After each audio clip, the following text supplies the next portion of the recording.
Praise the lord. ప్రభుకు మహిమ కలుగును గాక. ప్రియ దేవుని బిడ్డలారా, మీ అందరికీ మా యొక్క శుభాకాంక్షలు తెలియపరుస్తున్నాను. మన నూతన సంవత్సరంలో మనం ప్రవేశించాం కదా. ప్రభుకు మహిమ కలుగును గాక. దేవుడు అద్భుత రీతిగా మనల్ని గత సంవత్సరంలో కాపాడి ఈ 2024లో ప్రవేశపెట్టిన దేవునికి మన నీ జీవితాన్ని సమర్పిస్తున్నావా? ప్రియమైనటువంటి సహోదరి సహోదరుడా, సమర్పణ అనే అంశాన్ని ఈరోజు మీ ముందుకు తీసుకొచ్చాను. దేవునికి మహిమ కలుగును గాక. మనం ఏమి సమర్పించాలా? మన జీవితాలను ప్రభువుకు సమర్పించాలా. సమర్పణ అంటే త్యాగం. ఉదాహరణకు ఒక స్త్రీ తన భర్త కొరకు తన జీవితాన్ని సమర్పణ అంటే త్యాగం. ప్రభువుకే మహిమ కలుగును గాక. హల్లెలూయా. అంటే కష్టమైన, శ్రమైన, బాధ అయినా, వేదన అయినా ఆమె ఇక వివాహం చేసుకున్న తర్వాత ఆ సమర్పణ, ఆ కమిట్మెంటు నువ్వు అయ్యేవు కనుక ఇక అతనితో జీవితాంతం నువ్వు ఉండాలి. ప్రభువుకు మహిమ కలుగును గాక. అలాగే పురుషుడు కూడా తన భార్యతో కమిట్ అయినప్పుడు కష్టమైన, బాధ అయినా, శ్రమ అయినా అన్నిటిలో ఒక సమర్పణ, త్యాగం కలిగి జీవించాలి. దేవునికి మహిమ. అప్పుడే ఆ కుటుంబం మంచిగా సాగుతుంది, వాడి జీవితం మంచిగా ఉంటుంది, వారి దాంపత్యం చక్కగా ముందుకు వెళుతారు. ప్రభువుకు మహిమ కలుగును గాక. అయితే ఈరోజు సమర్పణ అనే జీవితం గురించి, సమర్పణ అనే అంశం మీ ముందుకు తీసుకొచ్చాను కనుక ప్రియ దేవుని బిడ్డలారా, మరి ఈ యొక్క 2024లో మనము ఏమి సమర్పించాలా, ప్రభునామానికి మహిమ, ఎలా సమర్పణ జీవితం ఉండాలా అన్న వాటి మీద మాట్లాడుకుందాం. చూడండి, 2వ దినవృత్తాంతముల గ్రంథము 17వ అధ్యాయము 16వ వచనం చదవండి. మూడోవాడు జిక్రీ కుమారుడైన యెహోవాకు తన్ను తాను మనఃపూర్వకముగా సమర్పించుకొనిన అమస్య ప్రార్థన. ప్రభువా, ఈ మాటల ద్వారా మాతో మాట్లాడమని, సంపూర్ణంగా సమర్పించుకున్న అమస్య జీవితం వల్లే మా జీవితాలు ఉండటానికి సహాయం చేయమని యేసు నామమున ప్రార్థిస్తున్నాం తండ్రి. ఆమేన్. హల్లెలూయా. చూడండి ప్రియ దేవుని బిడ్డలారా, ఇక్కడ యెహోషాపాతు అనే రాజు కనిపిస్తున్నారు. ఈ యెహోషాపాతు దగ్గర మరి ముగ్గురు ఒక నమ్మకమైన వారు ఉంటే, వారిలో అమస్య అనే ఒక వ్యక్తి ఎలాంటి వాడట? మనస్ఫూర్తిగా సమర్పణతో రాజుగారి దగ్గర మరి ఉంటున్న వ్యక్తి. అయితే దేవుని యందు ఒక మనస్ఫూర్తిగా సమర్పణతో తన జాబులో నమ్మకంగా ఉన్నాడు. అలాగే అక్కడ ఏమనుందంటే, అతను యెహోవాకు తన్ను తాను మనపూర్వకంగా సమర్పించుకున్న అమస్య. చూడండి, రాజుగారి దగ్గర ఒక నమ్మకంగా ఉన్నాడు, దేవునికి మనస్ఫూర్తిగా సమర్పించుకున్నాడట. ఈరోజు మరి నీ జీవితాన్ని మనస్ఫూర్తిగా సమర్పించుకుంటున్నావా? ప్రియమైనటువంటి సహోదరి సహోదరుడా, ఉదాహరణకు మనకి ఏదైనా ఒక ఇష్టమైన ఫుడ్ అనుకో, మనస్ఫూర్తిగా మనం తింటాం. చికెన్ ఇష్టమైన వాళ్ళు చికెన్ ప్రియులు ఉంటారు. వాళ్ళకి దమ్ బిర్యానీ అంటే ఇష్టం అనుకో, దాన్ని మనస్ఫూర్తిగా తింటారు. వాళ్ళు ఏదో పచ్చడి వేసో లేదా కూరగాయలు పెట్టారు అనుకో, అవి వాళ్ళకి ఎక్కవు. అలాగే మనకి ఇష్టమైన మనుషులు వచ్చారనుకో, ఏం చేస్తారు? కొన్ని కుటుంబాల్లో మరి పుట్టింటి వాళ్ళు వస్తే ఎంత మనస్ఫూర్తిగా వంట చేస్తారు. అత్తవారింటి వాళ్ళు వచ్చారనుకో, అన్ని పాత్రలని పగిలిపోతాయి. పుట్టింటి వాళ్ళు వస్తే ఎన్ని వెరైటీలైనా వండుతారు, వాళ్ళకి ఇసుక అనిపించుకోదు. అవునా కాదా? నిజం చెప్పండి. Praise the lord. హల్లెలూయా. చాలామంది జీవితాలు ఎలా ఉన్నారు చూడండి ప్రియమైనటువంటి సహోదరి సహోదరులారా. పుట్టింటి వాళ్ళు వస్తే ఎంత చక్కగా వాళ్ళకి మంచి వెరైటీలు వండి పెట్టడానికి ఆమె ఆరోగ్యంగా ఉన్నట్టు బాగా హుషారుగా ఉంటారు. అత్తవారింటి వాళ్ళు బంధువులు వచ్చారనుకో, ఆమెకు ఆరోగ్యం బాగోదు. మనిషి కూడా ఇక వంట చేయడానికి కూడా సమర్పణతో ఇక ఉండదు. ఇక ఏమో నేను వండలేను, నాకు ఆరోగ్యం బాగాలేదు. ఇంకా 2 రోజులు ఉన్నా కూడా వీళ్ళకి ఇసుగుదల వచ్చేస్తారు అన్నమాట. ఇంకెళ్ళరా వీళ్ళు, ఎంతకాలం ఉంటారు, ఎవరు చేసి పెడతారని. చూడండి, అలా ఉంటారు ఈరోజు ప్రియమైనటువంటి సహోదరి. మరి నీకు ఇష్టమైన వాళ్ళు వస్తే ఎంత మనస్ఫూర్తిగా చేస్తున్నా? అలాగే ప్రభువుని కూడా ఇష్టపూర్తిగా మనస్ఫూర్తిగా నువ్వు ఆరాధించినప్పుడు నీ జీవితంలో అనేక ఆశీర్వాదాలు ఉంటాయి. చూడండి, ఈ అమస్య అనే వ్యక్తి మనస్ఫూర్తిగా యెహోవా యందు మనస్ఫూర్తిగా ఆయన నమ్ముకున్నాడు, మనస్ఫూర్తిగా ఆయనకు లోబడ్డాడు, మనస్ఫూర్తిగా ఆయన పనిలో ఎలా ఉన్నాడట? ముందుకు కొనసాగగలిగాడు. ప్రభునామానికి మహిమ. అందుకే దేవుడు అతన్ని ఆశీర్వదించాడు. 2 లక్షల మంది వరకు కూడా అతని దగ్గర చూడండి ఏమనుంది అక్కడ. Praise the lord. అమస్య అతని యొద్ద 2 లక్షల మంది పరాక్రమశాలులు ఉండిరి. ప్రభు నామానికి మహిమ. నీ జీవితం కూడా ఈ విధంగా ఒక ఆశీర్వాదకరంగా మలచాలనుకుంటే ప్రియమైనటువంటి సహోదరుడా సహోదరి, పరిచర్య చేస్తున్న సేవకుడా, నీ జీవితంలో సంఘం కూడా ఇంకా నా సంఘం సరిగా అభివృద్ధి అవ్వట్లేదు, ఓ కొద్ది మంది మాత్రమే, 20 మంది మాత్రమే, 30 మంది మాత్రం అనుకుంటున్నావా? ఈ 2024లో ప్రభు నీతో మాట్లాడుతున్న వాగ్దానం ఏంటంటే, అమస్య మనస్ఫూర్తిగా దేవుని పనిలో ముందుకు సాగినప్పుడు తనకి 2 లక్షల మంది పరాక్రమవంతులైన సైన్యాన్ని దేవుడిచ్చాడు కదా. ఈరోజు నీ జీవితం కూడా మరి ఈ విధంగా దేవుడు మలచాలనుకుంటే, దేవుడు ఆశీర్వాదకరంగా ఉంచాలనుకుంటే తప్పకుండా నువ్వు మనస్ఫూర్తిగా ఆరాధించాలి, మనస్ఫూర్తిగా ప్రభువుని ప్రేమించాలి. ప్రభునామానికి మహిమ కలుగును గాక. ఏ పని మొదలుపెట్టినా క్రైస్తవ సోదరి సోదరుడా మనస్ఫూర్తిగా చేయండి. కొంతమంది బాధతో, దుఃఖంతో, వేదనతో అసలు అలా చేస్తూ ఉంటారు. దానివల్ల నీకు ఆశీర్వాదం రాదు. ఒకవేళ సంఘంలో పరిచర్య చేస్తున్నావా, మందిరంలో పరిచర్య చేస్తున్నావా, మనస్ఫూర్తిగా చేయి. ఎవరి మీదో పోటీలొద్దు. కొంతమంది ఎలా ఉంటారో తెలుసా, వాళ్ళు హార్ట్ఫుల్గా చేయలేరు. ఉదాహరణ మనం చూసినట్లయితే బైబిల్లో హన్నా ఏం చేసిందంటే మనస్ఫూర్తిగా సంపూర్ణ సమర్పణతో తన కుమారుణ్ణి సేవకుని దగ్గర ఉంచారు. ఎప్పుడైతే ఆమె ఏలి ఎదుట పరిచర్య చేయటానికి కుమారుడిని సమర్పించుకున్నదో ఆమె ఆశీర్వదించబడింది. దేవుడు మరలా ఆమెకి 5 బిడ్డలను ఇచ్చాడు. దేవునికి మహిమ. ఒక్క కుమారుని దేవునికి మనస్ఫూర్తిగా అర్పించింది, సమర్పించినప్పుడు దేవుడు 5 బిడ్డలను ఇచ్చారు. దేవునికి మహిమ. హల్లెలూయా. అబ్రహాము జీవితంలో కూడా దేవుడు అన్నాడు, అబ్రహామా నీకు ఇష్టమైన, నీవు ప్రేమించుతున్న, నీకు ఒక్కడైనా నీ కుమారుని నాకు ఇవ్వమన్నాడు. సమర్పణ అంటే అర్పించడం. Praise the lord. హల్లెలూయా. ఆ మాటకి ఆయన అమ్మో ఒక్కగానొక్క కుమారుడు, నేను ఎలా ఇవ్వాలి? బాధపడలా, భయపడలా. నా దేవుని కొరకు నేను ఏదైనా ఇవ్వటానికి ముందుకు వస్తా. దేవునికి స్తోత్రం. అటువంటి సమర్పణ నీలో ఉన్నదా? ప్రియమైనటువంటి సహోదరి సహోదరుడా, వెనుకంజ వేయలా. మీరు ఆదికాండ 22 తర్వాత చదువుకోండి. నీకు ఒక్కడైనా నీ కుమారుని నాకు ఇవ్వమన్నారు. కాబట్టి అతను సంపూర్ణ సమర్పణతో దేవుని కొరకు ఇవ్వటానికి వెనకాడల. దేవుడు అతని అర్పణను అంగీకరించాడు గనుక, అతని సమర్పణ జీవితాన్ని చూశాడు గనుక సంతోషంతో దేవుడు అబ్రహాముతో మాట్లాడాడు. నీకు ఒక్కడైన నీ కుమారుని నాకు ఇవ్వటానికి ఎరకతీయలేదు కాబట్టి ఇందును బట్టి నేను నిన్ను ఆశీర్వదిస్తున్నా. ఇందును బట్టి నువ్వు దేవునికి భయపడువాడు అని నాకు అర్థమవుతున్నది. అతనిలో ఉన్న సమర్పణ జీవితం. ప్రియమైనటువంటి సహోదరుడా సహోదరి, ఈరోజు నీ జీవితంలో అటువంటి సమర్పణ ఉన్నదా? ఏదన్నా సరే ఇప్పుడు కొంతమంది చూడండి, భిక్షగాళ్ళు వస్తుంటారు. వాళ్ళని కొంతమంది నా తిట్లు తిట్టి, ఎవరైనా అమ్మ కొంచెం సహాయం చేయమంటే ఎల్లో పని చేసుకోలేవా, కష్టపడలేవా అని తిట్టి ఏదో ఉన్నది ఇదిగో పట్టుకో అంటారు. చూడండి, దానివల్ల ఉపయోగం ఉందా? నువ్వు సంపూర్ణంగా మనస్ఫూర్తిగా ఇవ్వలేకపోతున్నావు. ఆ పని అది దానివల్ల నీకు ఫలితం లేదు. నువ్వు ధర్మం చేసినా మనస్ఫూర్తిగా నువ్వు ఇవ్వలేదు కాబట్టి కొంచెమే ఇవ్వు, ఒక 10 రూపాయలు ఇవ్వు. మనస్ఫూర్తిగా ఇస్తే అది నీకు ఆశీర్వాదం. ప్రభునామానికి మహిమ కలుగును గాక. హల్లెలూయా. చూడండి, ఒకవేళ వాళ్ళు ఏమన్నా ఎక్కువ అడిగారా, ఒక 50 రూపాయలు అడిగారో, ఒక 20 రూపాయలు అడిగి, ఒక 10 రూపాయలని నువ్వు, అది నీకు ఆశీర్వాదమే కదా. మనస్ఫూర్తిగా దేవునికి స్తోత్రం. హల్లెలూయా. ఆ 10 రూపాయలు ఇవ్వటానికో లేకపోతే 5 రూపాయలు ఇవ్వటానికో ఎన్నో రకాలుగా దూషించి, ఎన్నో రకాల వాళ్ళని అని, ఏమైంది నీకు, బాగానే ఉన్నావుగా, పని చేసుకోలేవా, నీకేమైంది, కాల్ చేయలేదా అని రకరకాల అని అప్పుడు కొంతమంది ఇస్తారు. ఇదొక ఆనందం కొంతమందికి. ప్రియమైనటువంటి సహోదరుడా, ఎందుకంటే నువ్వు మనస్ఫూర్తిగా చేసిన ఆ సమర్పణతో ఇచ్చిన వాటిని దేవుడు దీవిస్తాడు. దేవునికి మహిమ కలుగును గాక. హల్లెలూయా. చూడండి, దేవుని పరిశుద్ధ గ్రంథంలో రోమాపత్రిక 12వ అధ్యాయము 1వ వచనంలో అపోస్తుడైన పౌలు ఏమని హెచ్చరిక చేస్తున్నాడు, ఈ సంఘంతో ఏమని మాట్లాడుతున్నాడు చదువుదాం. కాబట్టి సహోదరులారా పరిశుద్ధమును దేవునికి అనుకూలమైన సజీవ యాగముగా మీ శరీరములను ప్రైజ్ ద లార్డ్. హల్లెలూయా. ఏమంటున్నారు ఇక్కడ? ప్రియమైనటువంటి సహోదరులారా, దేవునికి అనుకూలమును, ప్రభువుకి అనుకూలముగాను, ఇంకా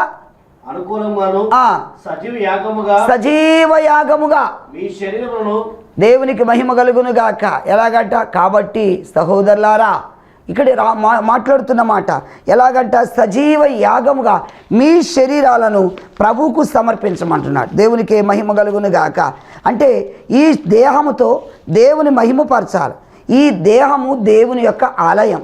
మరి ఈ దేహంని కాబట్టి సహోదరులారా, పరిశుద్ధమును దేవునికి అనుకూలమునైన సజీవ యాగముగా మీ శరీరములను ఆయనకు సమర్పించుకునుడని దేవుని వాత్సల్యమును బట్టి మిమ్మల్ని బ్రతిమాలుకొనుచున్నా. Praise the lord. పరిచర్య చేస్తున్న సహోదరుడా సహోదరి, సేవ చేస్తున్న దేవుని బిడ్డలారా, అలాగే దేవుని మందిరానికి వెళ్తున్న సహోదరుడా సహోదరి, ఇక్కడ ఏమంటున్నారు? సజీవ యాగముగా పరిశుద్ధముగా దేవునికి ఇష్టమైనది నీ జీవితం పరిశుద్ధంగా ఉండాలని. ప్రభువుకే మహిమ కలుగును గాక. ఉదాహరణ, మనం ఎవరైనా మంచినీళ్ళు ఇస్తే ఆ మంచినీళ్ళు నలకుంటే తాగం. ఎక్కడ కూర్చోవాలంటే కుర్చీ మురికి ఉంటే కూర్చోలేం. చూడండి, అది పరిశుభ్రంగా ఉన్నప్పుడు కూర్చోగలం. అలాగే దేవునికి కూడా మన మాట, మన పద్ధతి, మన నడవడిక, మన జీవితం ఎలా ఉండాలా? పరిశుద్ధంగా. హల్లెలూయా. పరిశుద్ధతను ఆయన ఇష్టపడే దేవుడు. దేవునికి మహిమ కలుగును గాక. అయితే ఇక్కడ ఏమని రాయబడిందంటే, పరిశుద్ధమును దేవునికి అనుకూలమునైన సజీవ యాగముగా మీ శరీరాలు సమర్పించాలి. ప్రభువుకే మహిమ. ఈ శరీరము ఇది దేవునిది. నీ శరీరము దేవుని యొక్క ఆలయం. దీనితో దేవుని మహిమపరచాలి. ఈరోజు ఈ శరీరంలోకి ఎన్ని రకాలు వస్తున్నాయో తెలుసా? మానవుని శరీరంలోకి దేవుని వాక్యం ఉంది. అలాగా ఆ యొక్క దేహములో అసూయలు, విమతములు, కలహాలు, క్రోధాలు ఇవన్నీ మనలో తీసేయాలి. ప్రభునామానికి మహిమ. అవి ఉంటే దేవుని రాజ్యానికి వారసులం కానేరం. ఎందుకంటే శరీర కార్యములు స్పష్టమైనవి దేవుని వాక్యం ఉంది. అవేవనగా జారత్వము, అపవిత్రత, కాముకత్వము ఇవన్నీ కూడా నీ శరీరంలో ఉండటానికి వీల్లేదని దేవుడు మాట్లాడుతున్నాడు. క్రైస్తవ సోదరి సహోదరుడా, ఈరోజు ప్రభు మాట్లాడుతుంది ఏంటంటే, వాటిని చంపేయాలను. వాటిని చంపేస్తేనే దేవుడు నీతో ఉంటాడు. ప్రభునామానికి మహిమ. కొలసీ పత్రిక తీయండి, 3వ అధ్యాయము 5వ వచనం చదవండి. కావున భూమి మీదనున్న మీ అవయవములను అనగా జారత్వమును, అపవిత్రతను, దురాశను, ధనాపేక్షను చంపివేయుడి. అది ఈ శరీరములో ఇవన్నీ చూడండి మనకు ఎలాంటివి ఉన్నాయో. ధనాశ, శరీరాశ, భయంకరమైన పాపాలు ఇవన్నీ చంపేయాలి. కాబట్టి ఇవన్నీ చంపేసి మనస్ఫూర్తిగా హృదయపూర్వకంగా ఈ యొక్క జీవితాలు ఆయనకు సమర్పించాలి. దేవునికి మహిమ కలుగును గాక. ఇట్టి సేవ, ఇట్టి పరిచర్య దేవునికి ఇష్టమైనది. దేవునికి మరి అది ఎలా యుక్తంగా ఉంటుంది. ప్రభునామానికి మహిమ. మరి నీ శరీరాన్ని ప్రభువుకు సమర్పిస్తున్నావు. ఎందుకంటే నీ దేహము దేవుని ఆలయమని మీరు ఎరుగరా? మరి ఇలాంటి ఆలయంలో ఎలాంటి అపవిత్రమైన వస్తున్నాయి? ఈ దేహంతో దేవుని స్తుతిస్తున్నా, దేవుణ్ణి స్తుతించుడి అని. మరే ఈ దేహంతోనే, ఈ నోటితోనే భయంకరమైన బూతులు, భయంకరమైన సాడీలు, ఇతరుల మీద అసూయ, కక్షలు, కలహాలు, క్రోధాలు ఇవి దేవునికి ఇష్టమా? Praise the Lord. సోదరి సోదరుడా, ఈ నోటితో దేవుని స్తుతిస్తున్నావు, ఇదే నోటితో దేవుని గణపరుస్తున్నావు, ఇదే దేహంతో దేవుని స్తుతిస్తున్నావు, ఈ దేహంతో ఇతరులను అనేక శాపనార్థాలు పెడుతున్నా. ఇది దేవునికి అనుకూలమైన భక్త? ఇది దేవునికి ఇష్టమైనదా? కాబట్టి అలా కాదు, సంపూర్ణంగా నీ దేహం దేవునికి అప్పగించాలి. ప్రభునామానికి మహిమ కలుగును గాక. అంటే ఈ దేహము దేవుని కొరకే స్తుతించటం, మహిమపరచటం, ప్రభుని గణపరచటం, ప్రభు కొరకు మరి మంచి కార్యాలు చేయటం, అదే దేవునికి ఇష్టమైన అర్పణ, సమర్పణ. హల్లేలుయా. ఈరోజు నువ్వు ఏం సమర్పిస్తున్నావు? ఎఫెసీ పత్రిక 6:6లో ఇక్కడ చూడండి, ఈ యొక్క ఎఫెసీ సంఘం ఏం చేస్తున్నారట? మనస్ఫూర్తిగా ఆయన కొరకు చేస్తున్న పనులు చూద్దాం. ప్రభువుకు మహిమ. ఎఫెసీ పత్రిక 6:6 మనుషులను సంతోషపెట్టేవారు చేయనట్లు కంటికి కనబడుట కాక, అది కంటికి కనబడాలని, మనుషులకు తెలియాలని, నువ్వు చేసేది అందరూ చూడాలని కాక, క్రీస్తు దాసులమని ఎరిగి దేవుని చిత్తమును మనస్ఫూర్తిగా జరిగించు. అది దేవుని మనస్ఫూర్తిగా నువ్వు జరిగించు. అందరికీ తెలియాలని కాదు. కొంతమంది ఏదైనా పని చేస్తే అందరికి తెలియాలి, ధర్మం చేస్తున్నా అందరికీ తెలియాలి. నేను పలానాడికి అలా ఇచ్చా, ఇలా ఇచ్చా, నేను వాళ్ళకి బట్టలు కొన్నా, లేకపోతే వాళ్ళకి ఇలా సహాయం చేశా, ఇవి మనస్ఫూర్తిగా చేయాలి కానీ అందరికి తెలియాలని కాదు. దేవుని కొరకు చేసిన సంపూర్ణ సమర్పణతో మనస్ఫూర్తిగా నువ్వు చేయాలి. లూకాసు సువార్త 21వ అధ్యాయంలో బీద విధవరాలు, అందరూ ధనికులన్నీ మూటలు మరి కట్టలు డబ్బులు అవన్నీ అర్పణ కానుకపెట్లు వేస్తున్నారు. బీద విధవరాలు మనస్ఫూర్తిగా సంపూర్ణ సమర్పణతో త్యాగం చేసింది. ఆమె దగ్గర ఉంది 2 కాసులు. తర్వాత ఆమెకి ఇంకా లేవు, ఆమె దగ్గర డబ్బు లేవు, ఆమె పర్సులో డబ్బులు లేవు, ఎక్కడ ఆమెకి ఇంకా లేవు, ఉంది అదే మొత్తం. ఆ ఉన్న 2 కాసులు కూడా సంపూర్ణంగా ఇక సమర్పించేసింది.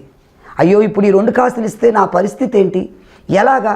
ఈ 2 కాసులు ఇస్తే నాకు తర్వాత లేవే, తినటానికి లేవే, మరి నేను రొట్టెలు కొనుక్కోవాలి, లేకపోతే నాకు ఈ కావాలి అని ఏ మాత్రం ఆమె సందేహపడాల, మొత్తం సంపూర్ణంగా సమర్పించేసింది. ఈరోజు నీవు కూడా సంపూర్ణంగా దేవుని కొరకు చేస్తున్నావా? మనస్ఫూర్తిగా చేస్తున్నావా? Praise the lord. సనుక్కుంటూ గొనుక్కుంటూ లేకపోతే అయ్యో నేను ఇవ్వాలా అలా అనుకుంటూ ఇస్తున్నావా? దానివల్ల నీకు ఆశీర్వాదం లేదు. కానీ సహోదరి సహోదరుడా, మనస్ఫూర్తిగా నువ్వు చేయాలి. దేవునికి మహిమ. ఎందుకంటే ప్రభువు కూడా ఎలా చేశారంటే, దేవునికి మహిమ కలుగును గాక, మనస్ఫూర్తిగా సంపూర్ణ సమర్పణతో ఆయన మరి భూలోకానికి మానవుడిగా వచ్చి తన యొక్క శరీరాన్ని ఆయన త్యాగం చేయగలిగాడు. ప్రభు నామానికి మహిమ కలుగును గాక. చూడండి, దేవుని వాక్యములో 1 తిమోతి పత్రిక 2వ అధ్యాయం 5వ వచనములో ఏమనుంది? ఈయన అందరి కొరకు తన్ను తాను సంపూర్ణంగా సమర్పించుకున్నాడు. ప్రభువుకి మహిమ. హల్లెలూయా. దేవుడు ఒక్కడే, దేవునికిని నరులకు మధ్యవర్తి ఒక్కడే, ఆయన క్రీస్తు యేసును నరుడు. ఈయన అందరి కొరకు విమోచన క్రయధనముగా తన్ను తానే. హల్లెలూయా. చూడండి, ఆయన అందరి కొరకు విమోచన క్రయధనముగా తన్ను తానే సమర్పించుకున్నాడు. దేవునికి మహిమ. ఎంత చక్కని మాట. ప్రియ దేవుని బిడ్డలారా, విమోచన, విడుదల ఒకగా ఆయన తన్ను తాను సమర్పించుకున్నాడు. విమోచన క్రయధనముగా అంటే పూర్వదినాలు ఏదైనా తప్పు చేసినా, పాపం చేసినా ఆ యొక్క చూడండి ఆ పాపం పరిహరించబడటానికి గువ్వలను, పావురాలను, కోడెలను దేవునికి అర్పణగా ఇచ్చేవాడు. అయితే ఆయన ఏం చేశారంటే భూలోకంలో మానవుడు చేసిన ప్రతి పాపాన్ని విడిపించాలన్న ఉద్దేశం. ఎందుకంటే ప్రతి మానవుడు పుట్టుకతో పాపులమే, ఏ భేదము లేదు. అందరూ పాపము చేసి దేవుడు అనుగ్రహించే మహిమను పొందలేకపోతున్నారు. ప్రియ దేవుని బిడ్డలారా, అయితే మనుష్యులందరూ పాపం చేశారు. భూలోకంలో దేవుని వాక్యం ఉంది కదా, ప్రతి మనిషి పాపే, మనం స్వతహాగా పాపులమే. అయితే పాపం వల్ల పుట్టిన వారమే, ఏ భేదం లేదు, అందరూ పాపం చేస్తున్న వాళ్ళే. అయితే ఈ పాపానికి విడుదల కావాలి, పాపము నుండి విముక్తి పొందాలి, పాపానికి ప్రాయశ్చిత్తం కొరకు మానవుడు ఏం చేసేవాడంటే దేవుని సన్నిధికి వెళ్ళి ఆ యొక్క అర్పించేవాళ్ళు. గువ్వలను, పావురాలను ఆ రక్తం చిందించేవాడు. అవి రక్తం చిందించినప్పుడు, వాటిని అర్పించినప్పుడు పాపానికి ప్రాయశ్చిత్తం దొరుకుతుందని. అయితే ప్రభు అంటాడు, ఇవేమీ అర్పించక్కర్లేదు కానీ అని నేనే అర్పణగా మారిపోతాను, నేనే సమర్పించుకుంటా. దేవునికి స్తోత్రం కలుగును గాక. హల్లెలూయా. తన్ను తాను సమర్పించుకోగలిగాడు. ప్రభు నామానికి మహిమ కలుగును గాక. హల్లెలూయా. ప్రియ దేవుని బిడ్డలారా, నీ జీవితంలో కూడా నువ్వు అలా సమర్పించుకుంటావా? దేవునికి స్తోత్రం. హల్లెలూయా. ఒకసారి ఒక స్టోరీ చదివారు. ఒక మిషనరీ ఆమె ఏం చేసిందంటే ఒక దేశానికి మరి మిషనరీగా వెళ్ళారు. ప్రభువుకు మహిమ కలుగును గాక.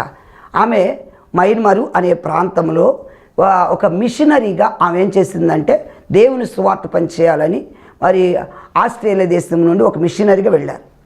అక్కడ మిషనరీగా వెళ్ళినప్పుడు ఆ ప్రాంతం అంతా అనేక మందిని ప్రభు కొరకు ఆమె అనేక ఆత్మను రక్షించి మంచి సాక్ష్యం పొంది ఆమె పరిశుద్ధంగా జీవితాన్ని కాపాడుకుంటూ అనేక మంది దగ్గర మంచి పేరుని సంపాదించుకొని చక్కగా ఆమె మంచిగా ఉన్నప్పుడు ఆమె అందుక నేను చాలా కాలం సువార్త పనిచేశాను, అయితే నా జీవితానంతా దేవుని కొరకు సమర్పించుకున్నాను, ఇప్పుడు నేను వృద్ధాప్యంలో వచ్చాను, ఏదేమైనా తిరిగి మళ్ళీ నా దేశానికి వెళ్తాను, నా యొక్క స్వదేశానికి వెళ్ళి అక్కడ నా వృద్ధాప్యంలో ఇప్పుడు తిరిగి సేవ చేయలేను, వెళ్ళిపోతున్నాను అని అందరితో చెప్పి అందరిని పిలిపించి కృతజ్ఞత కూడికగా, అమ్మ మీరందరూ రండి, మీ అందరికీ నేను వెళ్ళిపోతున్నాను కాబట్టి మీకు ఒక చక్కని విందు, అందరికీ విందు ఏర్పాటు చేశాను, ఈ విందు మీరు ఆరగించి వీటిని తీసుకొని వెళ్ళమని ఆమె చెప్పారు. ప్రభువుకు మహిమ కలుగును గాక. అందరూ వస్తున్నారు. అయ్యో దైవజనురాలు మా కోసం ఎంతో పరిచర్య చేసింది, ఎంతో సమర్పణతో అందరూ సంతోషంగా వారు అక్క ప్రాంతాల నుంచి వచ్చారు. ఆ యొక్క తల్లిగారు చేసిన పరిచర్యను గుర్తు చేసుకుంటున్నారు. కానీ అందరూ రకరకాల గిఫ్ట్లు, అమ్మా నువ్వు వెళ్ళిపోతున్నావు, నువ్వు మా ప్రాంతంలో ఎంతోమందికి స్వార్థ చెప్పావు, మంచిగా జీవించావు అని కృతజ్ఞతగా రకరకాల బహుమానాలు ఇస్తుంటే వారిలో ఒక పాప, ఒక 12 సంవత్సరాల ప్రాయంలో ఉన్న పాప, ఆ చిన్న బిడ్డ ఏం చేసిందంటే మరి చూడండి దేవునికి స్తోత్రం కలుగును గాక, ఒక పెద్ద ప్లేట్ తీసుకొచ్చేసింది. పెద్ద ప్లేట్ తీసుకొస్తే ఈ తల్లి అనుకుంది నా కోసం ఈ పాప ఈ చిన్న బిడ్డ అయిన ఒక ప్లేట్ తీసుకొచ్చింది కదా అని ఆ ప్లేటు అమ్మగారి చేతిలో పెట్టారు. చేతిలో పెట్టి అక్కడ పెట్టి, అమ్మ ఇదిగో ఇది మీకు బహుమానంగా ఇస్తున్నాను ఇలా పెట్టి, ఆ ప్లేట్లు ఈ అమ్మాయి కూర్చొని ఇక లెగవట్లా. ఏమ్మా ఎందుకు లెగవట్లేదు, ఏంటి ఆ ప్లేట్ తెచ్చావు కదా, ఆ ప్లేట్ ఇవ్వంటే అంటుంది, అమ్మ ఈ ప్లేట్లో నేను కూర్చున్నాను కదా, నన్ను నేను నీకు సమర్పించుకుంటున్నా, నన్నే నువ్వు తీసుకెళ్ళాక నేను నీతో పాటు వస్తా. ఈ పాపకు తల్లిదండ్రులు లేరు, ఎవరు లేరు. ఏమంటుంది, నీవు ఇంత కష్టపడి పరిచర్య చేసావు కదా, నువ్వు ఇంత ప్రయాసపడ్డావు కదా, నీవు పడిన ప్రయాసకు నువ్వు కష్టపడిన కష్టానికి నేనే సమర్పణం అవుదాం అనుకుంటున్నా. Praise the Lord. ఆ తల్లిగారికి ఇంతమందిని రకాల గిఫ్ట్లు ఇచ్చినా అవి ఏమి కూడా ఆమెకు సంతోషాన్ని, అంటే అలా ఇచ్చింది సంతోషం లేదని కాదు, వీళ్ళందరికన్నా కూడా అప్పుడు అంది, మీరందరూ ఎంతోమంది గిఫ్ట్లు తెచ్చారు, కానీ ఈ పాప నా కోసం చూడండి తన జీవితాన్ని త్యాగం చేసి ఆమె జీవితాన్ని త్యాగం చేసి నా కొరకు సమర్పణగా నేను అమ్మ నీతో ఉంటానని ఒక సమర్పణ. హల్లెలూయా. అందుని బట్టి ఆ అమ్మకి ఆ పాప మీద ఎంతో ప్రేమ కలిగింది. అంది, అమ్మ నేను నాతో పాటు తీసుకెళ్ళి నేను పోషిస్తా, నేను పెంచుతా, నేను చదివిస్తా, నీ జీవితమును ఒక అద్భుతంగా నీ జీవితాన్ని కట్టి నీకు వివాహం చేసి నేను మంచిగా నీకు ఒక మంచి భవిష్యత్తు ఇస్తానని కూడా ఆ పాపను తీసుకెళ్ళగలిగింది. కారణం ఏంటో తెలుసా, ఆ పాప సమర్పించుకుంది. Praise the lord. ఆమె జీవితము వర్ధిల్లింది, ఆమె జీవితము ఆశీర్వాదకరంగా మారింది. ప్రియమైనటువంటి సహోదరి సహోదరుడా, ఈ దినమున దేవునితో మాట్లాడుతున్నాడు. నీవు సమర్పించుకుంటున్నావు దేవుని కొరకు, సమర్పణ జీవితం కలిగి ఉన్నావా? సమర్పణలో ఆశీర్వాదం ఉన్నది, సమర్పణలో అభివృద్ధి ఉన్నది, సమర్పణలో దీవెన ఉన్నది. హల్లెలూయా. ఈరోజు ఆ యొక్క పాప సమర్పించుకొని తన్నుక త్యాగం చేసినప్పుడు ఆ మిషనరీకి ఎంతో సంతోషమైంది. తర్వాత ఆమె కూడా తీసుకెళ్ళటానికి కారణం ఏంటంటే, చూసావా ఈ బిడ్డ మరి కన్నీళ్లతో, అమ్మ ఇంత నా కష్టాన్ని గుర్తెరిగింది, ఈ పాప నాతో కూడా వస్తుంది. యేసు ప్రభు కూడా అంతే. ప్రియమైనటువంటి సహోదరుడా సహోదరి, నీ కొరకు నా కొరకు ఆయన విమోచన క్రయధనముగా తన్ను తాను సమర్పించుకున్నాడు. మనము పాపులమైన దౌర్భాగ్యులమైన మనందరినీ ఆయన రక్షించాలన్న ఉద్దేశంతో మన కొరకు ఆయన సిలువలో బలి అయ్యాడు. ప్రభువుకు మహిమ. ఈ టీవీ వర్తమానం వింటున్న సోదరి సహోదరుడా, ప్రభు నీతో మాట్లాడుతున్నాడు. నీ కోసం ఆయన విమోచన క్రయధనముగా అయ్యాడు, నీ కోసమే మరణించాడు, నీ కోసమే ప్రాణం పెట్టాడు. అయితే నువ్వు సమర్పించుకుంటే రెండవసారి రాబోతున్నాడు. ప్రభువుకు మహిమ కలుగును గాక. ఆయన కూడా నిన్ను తీసుకెళ్ళటానికి మరి నువ్వు సమర్పించుకుంటే తప్పకుండా ఆయన నిన్ను ఆయనతో పాటు తీసుకెళ్ళటానికి రెడీగా ఉన్నాడు. మరి నువ్వు సిద్ధంగా ఉన్నావా? దేవునికి మహిమ కలుగును గాక. Praise the lord. హల్లెలూయా. చూడండి, ఇంకా మరి ఇటువంటి సమర్పణ కావాలని దేవుడు కోరుకుంటున్నాడు. వాక్యం వింటున్న ప్రియమైనటువంటి సహోదరి సహోదరుడా, నీ జీవితంలో ఇలాంటి సమర్పణ ఉన్నదా? సమర్పణ అనగా త్యాగం అని చెప్పా. ఎలా అయితే ఆ పాప త్యాగం చేసిందో మరి నువ్వు రోజు త్యాగం చేస్తున్నావు. యేసు ప్రభు నీ కోసం త్యాగం చేయలేదా? నీ గురించి ఎంతో ఆయన రక్తం చిందించాడు, ఎంతో ఆయన ప్రాణాన్ని నీ కొరకు పెట్టాడు. ప్రభువుకు మహిమ కలుగును గాక. హల్లెలూయా. చూడండి, మత్తయి సువార్త 2వ అధ్యాయము 11వ వచనం చూడండి. దేవునికి మహిమ కలుగును గాక. మత్తయి సువార్త 2వ అధ్యాయము 11వ వచనంలో ఇక్కడ మనకి జ్ఞానులు కనిపిస్తున్నారు. వీరు ఏం చేశారు? ప్రభు కొరకు వారు ఆ నక్షత్రమును చూచి అత్యానందభరితులై ఇంటిలోనికి వచ్చి ఆ శిశువును చూసి సాగిలపడి ఆయనను పూజించి పెట్టెలు విప్పి బంగారమును సాంబ్రాణిని బోళమును హల్లెలూయా. ప్రియ దేవుని బిడ్డలారా, మనకు కనిపిస్తున్నారు వీరు జ్ఞానులు, తూర్పు దేశపు జ్ఞానులు. ఏం చేశారట? ప్రభు కోసం. దేవునికి స్తోత్రం కలుగును గాక. చూడండి, ఎంతో సుదూర ప్రయాణం చేసేసి మరి బంగారము సాంబ్రాణి బోళము ప్రభువుకి కానుకలుగా సమర్పించారు. విలువైనవి. దేవునికి స్తోత్రం. బంగారం అనేది ఒక జ్ఞాని బంగారం అర్పించారు. నువ్వు రాజు అయ్యా, నువ్వు రారాజు అయ్యా అని బంగారం సమర్పణ. హల్లెలూయా. ప్రియ దేవుని బిడ్డారా, నిజంగా ఆయన ప్రేమిస్తే ఆయన కోసం ఏది లెక్క చేయలేం. దేవునికి స్తోత్రం. మరి జ్ఞాని అంత దూరం ప్రయాణం చేసి అలసట అనుకోక మరి ఆ యెరూషలేం ప్రాంతాన్ని ఎత్తుక్కుంటూ ఎన్నో మైళ్ళు ప్రయాణం చేసి ఎలా వీళ్ళు ఆ ప్రయాణంలో కూడా ఎక్కడ బాధ అనిపించకుండా ఆయనకు సమర్పించారు. బంగారం సాంబ్రాణి బోళం ఇవ్వటానికి, ఈ సమర్పించడానికి ఇంత దూరాలు ప్రయాణం చేసి వచ్చారు. దేవునికి మహిమ కలుగును గాక. హల్లెలూయా. మరి నువ్వు సమర్పిస్తావా? బంగారము, సాంబ్రాణి, బోళాన్నే వాళ్ళు దేవునికి అర్పిస్తే ఈరోజు నువ్వేమి ఇవ్వగలుగుతున్నావు? ప్రభు కోసం మనస్ఫూర్తిగా చేయి. ఏ పని చేసినా ఈరోజు మనస్ఫూర్తిగా చేస్తే నువ్వు ఆశీర్వదించబడతావు. ప్రభు నామానికి మహిమ కలుగును గాక. లూకాసు వార్త 2వ అధ్యాయం 24వ వచనం కూడా చూడండి. దేవునికి మహిమ కలుగును గాక. హల్లెలూయా. మోషే ధర్మశాస్త్రం చొప్పున వారు తమను శుద్ధి చేసుకుని దినములు గడిచినప్పుడు ప్రతి తొలిచూలు మగపిల్లను ప్రభువునకు ప్రతిష్ఠ చేయబడవలెను అని ప్రభు ధర్మశాస్త్రము రాయబడినట్లు ఆయనను ప్రభువునకు ప్రతిష్ఠించుటకు ప్రభు ధర్మశాస్త్రము చెప్పబడినట్లు గొవ్వల జతనైనను 2 పావుల పిల్లలనైనను బలిగా సమర్పించుటకు వారు ఆలయముకు యెరూషలేము తీసుకుపోయి దేవునికి మహిమ కలుగును గాక. హల్లెలూయా. యేసు ప్రభు బాలుడిగా ఉన్నప్పుడు చూడండి, ధర్మశాస్త్ర ప్రకారం వారు ఏం చేశారు? గువ్వలను, పావులను దేవునికి సమర్పించడానికి కొరకు యెరూషలేముకు ప్రయాణం చేయించి ఆ యెరూషలేము దేవాలయం సమర్పించడం కొరకు వచ్చారు. ఈరోజు దేవుని సన్నిధికి వెళుతున్న నీవు దేవుని కొరకు ఏమి సమర్పిస్తున్నావు? వాక్యం వింటున్నా ప్రియ దేవుని బిడ్డలారా, దేవుని కొరకు సమర్పిస్తున్నావా? ఒకవేళ ఇప్పటి వరకు సమర్పించకపోతే నువ్వు సమర్పించు. యేసు ప్రభు మరి మత్తయి సువార్త 8వ అధ్యాయంలో 4వ వచనములో కుష్ఠరోగితో చెప్పారు. అతను స్వస్థత పొందాడు కనుక, ఇదిగో నువ్వు స్వస్థత పొందావు కనుక ఏమంటున్నారు? ఇక నువ్వు వెళ్ళి మోషే నియమించిన కానుక సమర్పించు. ప్రియ సహోదరి, సహోదరుడా, నీ జీవితంలో దేవుడు ఇన్ని మేలు చేస్తున్నప్పుడు దేవుని కొరకు నువ్వేమి సమర్పిస్తున్నావు? ఒకవేళ ఇప్పటివరకు నువ్వు సమర్పించకపోతే సమర్పిస్తావా? ప్రభువుకి మహిమ కలుగును గాక. నీ జీవితాన్ని సమర్పిస్తావా? Praise the lord. నీ ధనము, నీ సమయము, నీ దేహము దేవుని కొరకు సమర్పించు. నువ్వు ఆశీర్వదించబడతావు. ప్రార్థన చేద్దాం. హల్లెలూయా, హల్లెలూయా. పరిశుద్ధుడా, నీకే స్తోత్రం చెల్లిస్తున్నామయ్యా. దయగలిగిన మా దేవా, గొప్ప దేవుడా, సర్వాధికారి, సర్వాంతర్యామి, నీకు స్తోత్రములు. ఇదిగో ఈ సమయంలో నాయన ఇత్తబడిన వర్తమానం ప్రతి హృదయములో ఫలింపు దయచేయండి అయ్యా. వాక్యం విన్న ప్రతి ఒక్కరిని దీవించి నీ కృపలో వర్ధిల్ల చేయమని. ఎవరు బలహీనంగా ఉన్నారు బలపరచండి, వ్యాధిగ్రస్తులను స్వస్థపరచండి, రోగులను బాగు చేయండి. మీ నామానికి మహిమ తెచ్చుకోమని యేసు నామమున ఇప్పుడే బలహీనులు బలపరచబడుదురుగాక, వ్యాధిగ్రస్తులు స్వస్థత పొందుదురుగాక, ప్రతి విధమైన వ్యాధులు యేసు నామములో నిర్మూలమవునుగాక అని ప్రార్థన చేస్తూ మహిమ, ఘనత, ప్రభావం మీరు పొందుకోమని యేసు నామమును ప్రార్థిస్తున్నాం తండ్రి. ఆమేన్. హల్లెలూయా. ప్రియ దేవుని బిడ్డలారా, ఈ వర్తమానం మీకు, మీ కుటుంబాలకు ఆశీర్వాదకరంగా ఉందని నేను నమ్ముతున్నాను. ఇక ఆలస్యం ఎందుకు?